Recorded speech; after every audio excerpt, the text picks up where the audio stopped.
साथियों, स्वागत है आपका अपने YouTube channel the institute of mathematics में। मैं हूं प्रिंस कुमार। हम लोग जो है इस क्लास में शुरू करेंगे नंबर सिस्टम को, संख्या पद्धति को, जो कि क्लास 9th का पहला चैप्टर है। तो बहुत ही बेहतरीन क्लास है, बहुत ही मजेदार क्लास है। तो चलिए शुरू करते हैं आज का क्लास हम लोग नंबर सिस्टम को, जिससे आपके पेपर में 100% सवाल पूछा जाता है नंबर सिस्टम से। क्या है नंबर सिस्टम, क्या है संख्या पद्धति? देखिए क्या है कि हमारा जो आज का क्लास है वो होने वाला है नंबर सिस्टम के ऊपर। हम लोग बात करेंगे नंबर और सिस्टम। ये जो नंबर और सिस्टम जो बना है, नंबर अलग चीजें हैं और सिस्टम जो है सो अलग चीजें हैं। नंबर सिस्टम का मतलब होता है संख्याओं को लिखने का तरीका। हम लोग संख्याओं को कितने तरीके से लिख सकते हैं। जैसे हमने कोई नंबर लिखा है, एक संख्या को बोला, ये पद्धतियां जो होती है, एक पद्धति जो है सो जिसको बोला जाता है decimal number system. Decimal number system होता है जिसको हम लोग दशमिक संख्या पद्धति बोलते हैं।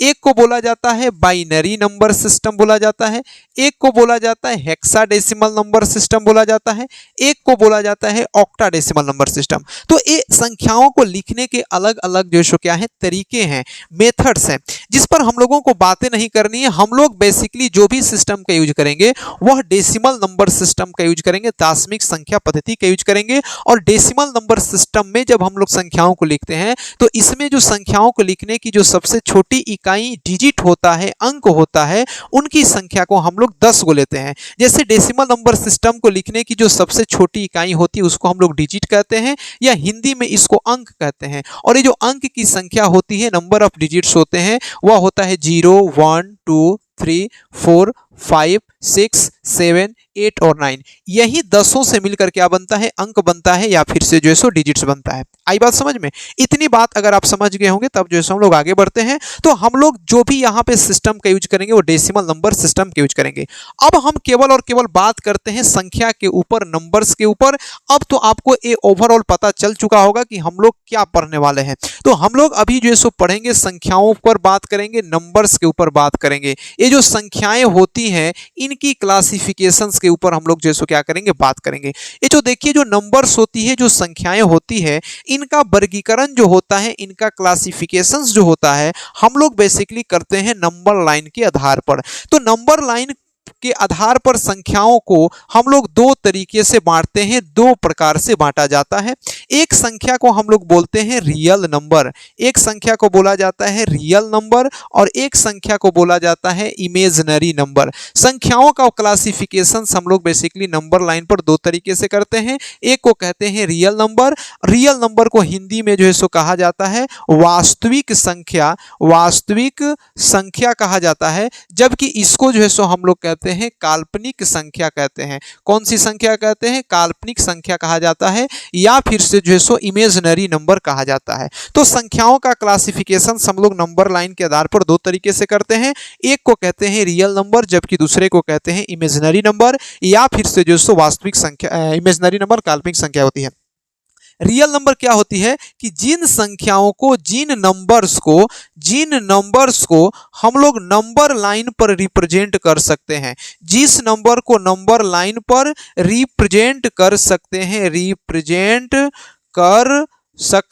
जिन नंबर को हम लोग नंबर लाइन पर रिप्रेजेंट कर सकते हैं, रियल नंबर कहलाता है। कौन सा नंबर कहलाता है? रियल नंबर कहलाता है। जिन नंबर को हम लोग नंबर लाइन पर रिप्रेजेंट कर सकते हैं उस नंबर को हम लोग कौन सा नंबर कहते हैं? रियल नंबर कहते हैं। जबकि जिन नंबर को हम लोग नंबर लाइन पर रिप्रेजेंट नहीं कर सकते हैं, जिन नंबर्स को नंबर लाइन पर रिप्रेजेंट नहीं किया जाता है, नंबर लाइन पर रिप्रेजेंट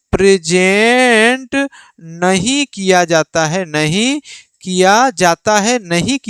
है, इमेजिनरी नंबर कहलाता है। ये दो चीजें याद रखनी है। पहली बात कि जिस नंबर को, जिन संख्याओं को हम लोग संख्या रेखा पर प्रदर्शित कर सकते हैं, जिन नंबर को हम लोग नंबर लाइन पर प्रस्तुत कर सकते हैं, रिप्रेजेंट कर सकते हैं, ऐसी नंबर्स को हम लोग कहते हैं रियल नंबर। और जिन नंबर को हम लोग नंबर लाइन पर रिप्रेजेंट नहीं करते हैं उसको हम लोग कहते हैं इमेजिनरी नंबर। तो नंबर्स का जो क्लासिफिकेशन होता है, नंबर का जो वर्गीकरण होता है, वह लोग हम लोग संख्या रेखा के आधार पर करते हैं, नंबर्स लाइन के बेसिस पर करते हैं। पहली बात कि जिन नंबर को हम लोग नंबर लाइन पर रिप्रेजेंट करेंगे, जिन नंबर को हम लोग संख्या रेखा पर प्रदर्शित करते हैं, उस नंबर को, उस संख्या को हम लोग वास्तविक संख्या कहते हैं या रियल नंबर कहते हैं।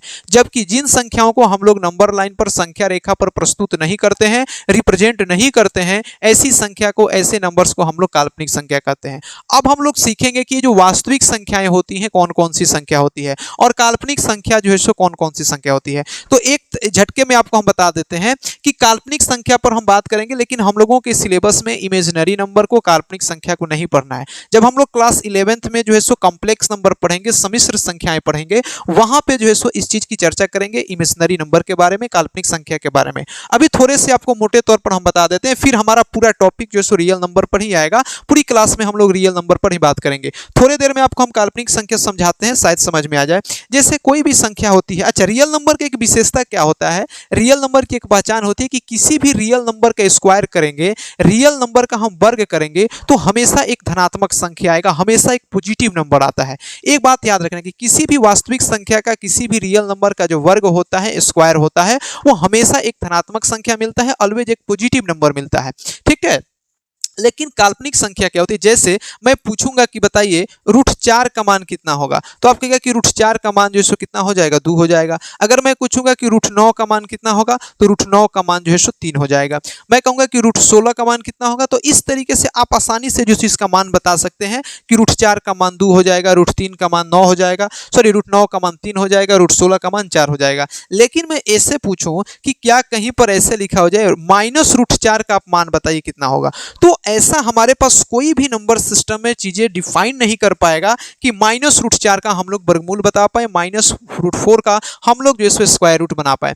तो इसको समस्या से बचने के लिए मैथमेटिक्स लोगों ने कुछ अलग टेक्निक अपनाया, जिसको हम लोग सोल्यूशन पर पहुंचते हैं। ये जो -√4 लिखा है, इसको हम ऐसे लिख सकते हैं, √4 इंटू रूट का -1 लिख सकते हैं। ठीक है।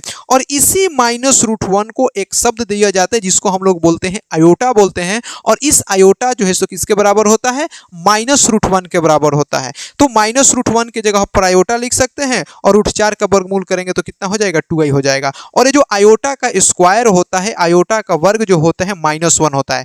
क्या ऐसा हमारे पास किसी भी नंबर में, अगर हमारे पास निगेटिव भी नंबर आता है, नकारात्मक संख्याएं भी आती हैं, ऋणात्मक संख्याएं भी आती है, उसका भी वर्ग करते हैं तो पॉजिटिव आता है। लेकिन यहाँ पे देखिए आयोटा का वर्ग करने पर एक निगेटिव नंबर मिल रहा है, और इसी नंबर को हम लोग काल्पनिक संख्या कहते हैं, या फिर से जैसो इमेजिनरी नंबर कहा जाता है। हम लोगों के सिलेबस में अभी नहीं पढ़ना है, हम लोगों को सिर्फ और सिर्फ रियल नंबर पढ़ना है।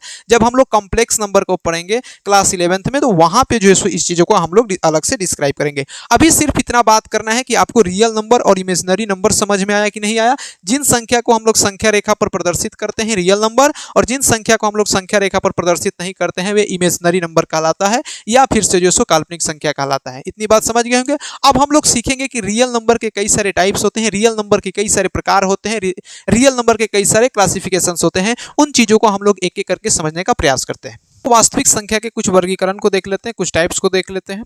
सबसे पहला टाइप से नेचुरल नंबर, जिसको हम लोग प्राकृतिक संख्या कहते हैं।